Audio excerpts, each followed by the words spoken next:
Ассаламу алейкум баарыңыздарга, Даамдуу Тайм каналына кош келипсиздер. Бүгүн сиздерге дагы бир өзгөчө рецепт менен кош келдик. Кандай деп кызыгып турган болсоңуздар, төмөнкү көрүп турган кекстериңиздерди эч кандай формасы жок, жөн гана кадимки чай ичкен пиалабызда бышырдык. Өзү биринчи жолу жасап көрдүм жана ушул ыкма оң чыга турган болсо сиздер менен бөлүшүүнү туура көргөм. Чынында жыйынтыгында мага абдан жагып, кадимки эле пиалага кекс бышырса болот экенин аңдап, сиздерге да ушул жаңылыкты жеткирүүнү туура көрдүм. Анда эмесе, каналыбызда жазыла элек болсоңуздар, катталууну басып, биздин видеолорубузга лайк белгисин басып, комментарий жазып туруңуздар. Көрүп турганыңыздардай, кекстер эч кандай пиалага жабышып, кыйынчылык туудурбайт, өтө жумшак, сонун болуп чыгат. Мен бул жерде 2-3 түрдүү ыкма менен бышырдым. Баарын видео ичинде сиздер менен бөлүшөм. Азыктардын баардыгы стакандап өлчөнөт. Керектүү азыктардын баарын жазып көрсөттүм. Алгач идишке 2 жумуртка, 180 грамм кум шекер, бул 1 стакандан бир аз азыраак салып, миксердин жардамында 2-3 мүнөтчө жакшылап көөртүп алабыз. Эгер шартка байланыштуу миксер жок болгон болсо, кадимки эле венчик менен аралаштырсаңыздар болот. Мына ушундай аппак көк абалга келтирген соң, 1 стаканда айран куюп алабыз. Айран алдын ала холодильниктен чыгарылып, бир аз жылуу абалга келип турушу абзел. Айрандын ордуна кадимки сметана же болбосо каймак колдонсок аябай жакшы болот. Аралаштырып алган соң 180 грамм алдын ала эритилген сары май сливочное масло коштум. Эгер сливочное масло жок болгон болсо, анда кадимки өсүмдүк майын пайдалансаңыздар болот. 180 грамм бир аз стакандан азыраак болду. Жана 2 стаканда un коштум. Алгач 1 стакан унду электин жардамында өткөрүп алдым. Ага 1 чай кашыкта разрыхлитель же көөрткүч коштум. Эгер разрыхлителиңиздер жок болгон болсо, кадимки соданы 1 кашык уксуста нейтралдап гаситетип кошсоңуздар болот. 1 стакандагы унду миксердин жардамында жакшылап аралаштырып алган соң, кийинки стаканды дагы кошуп, ага дагы 1 чай кашыкта разрыхлитель коштум. Демек жалпысынан 2 чай кашыкта разрыхлитель коштум. Эгер сода болгон болсо, анда 1 эле кашык кошконуңуздар туура болот.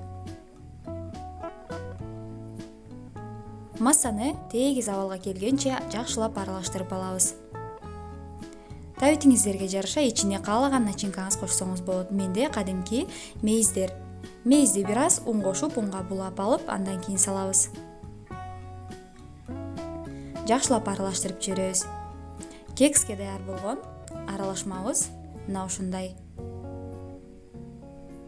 Эми жана айтып кеткендей, мен мына ушундай пахта гүлдүү пиаладан колдондум, жана ушундай азыркы көрүп турган пиалаңыздан колдондум. Андан сырткары менде атайын кекс бышыруучу формалар бар болчу, ошого да жасап көрдүм. Жана ушундай атайын кекске арналган пергамент кагазчаларынан пайдаландым. Эгер кагазчаларым жок деп кабатыр алып турган болсоңуз, анда жөн гана пиаланы майлап өсүмдүк майы менен койсоңуз болот. Аны дагы төмөндө көрсөтөм. 1,5-2 кашыктан салып толтуруп алдым. Өтө толук кылып толтуруу кажет эмес, себеби кекс бышкан учурда өйдө көтөрүлүп көгөт.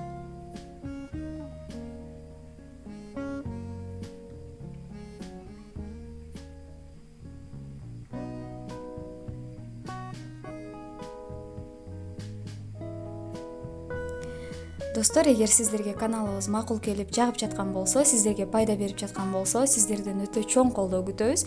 Бул үчүн сиз бизге катталып, коңгуроочуну басып, лайк белгисин басып, комментарийге өз ой пикириңизди жазып койсоңуз гана болот. Жогоруда айтып кеткендей, эгер пергамент кагазчасы жок болсо, кадимки эле пиаланы өсүмдүк майы менен майлап алдым жана толтурманы салдым. Алдын ала кызытылган духовкада 180-200 градус аралыгында 20-30 мүнөттө бышып чыкты. Бышкандыгын мына ушундай алтын сары өңгө келгендиги жана зубочистка аркылуу текшерип көрсөңүз болот. Формага бышыргандарым форма бир аз чоң болгондуктан жайылып, өтө бийик көтөрүлбөптүр. Ал эми мына караңыздар, өсүмдүк майы менен майлап бышырган аябай көтөрүлдү. Андан сырткары оңой гана чыкты. Ичи болсо аябай даамдуу, жумшак болду.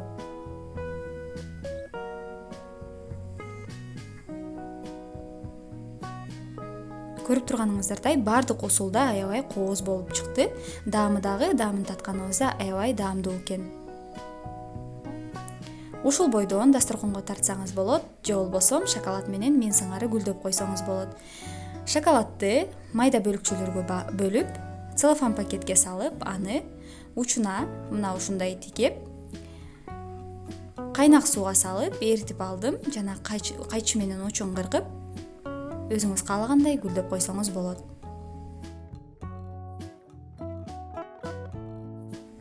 Сиздерге ушул кексти ушул ыкма менен жасап көрүүнү милдеттүү түрдө сунуштайм. Видеону көргөнүңүз үчүн чоң ыраазычылык билдирем.